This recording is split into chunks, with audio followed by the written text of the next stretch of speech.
Friends, मैं मेघना Sharma actor.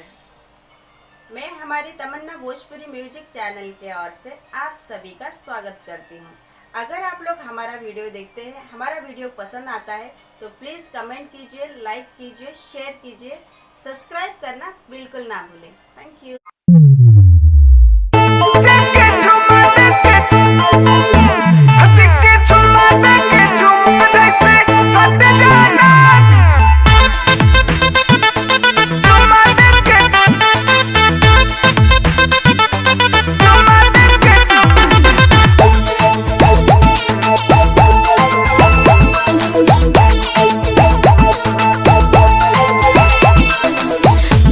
पीछे बाबू तू हुआ वना बोतिया में हम के फसावना बुझलो।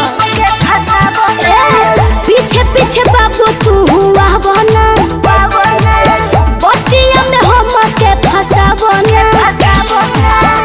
एक बार अब तू बहिया में लिपट जाना, एक बार अब तू बहिया में लिपट जाना। चिंकी चुमा दे के चुमुक जैसे, चिंकी चुमा दे के चुमुक जैसे सट जाना। चिंकी चुमा दे के चुमुक जैसे सट जाना। चिंकी चुमा दे के चुमुक लिया।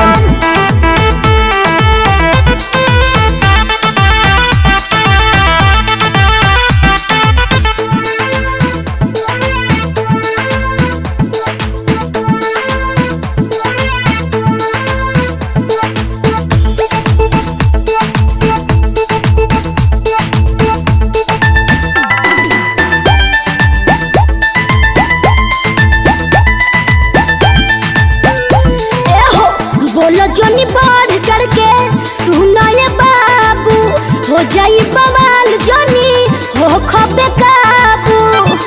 काहे पगलाइल पड़ो हो खबे काबू। चीज जैसा दारू पिए के नहीं बोली, तू हो बेईमान हमर गइल बाटे डोली। मजा चिपकी के रानी तू घट जाना, मजा चिपकी के रानी तू घट जाना। चिंकी चुमा दे के चुमुक जैसे, चिंकी चुमा दे के चुमुक जैसे सट जाना। चिंकी चुमा दे के चुमुक जैसे सट जाना। चिंकी चुमा दे के चुमुक लिया।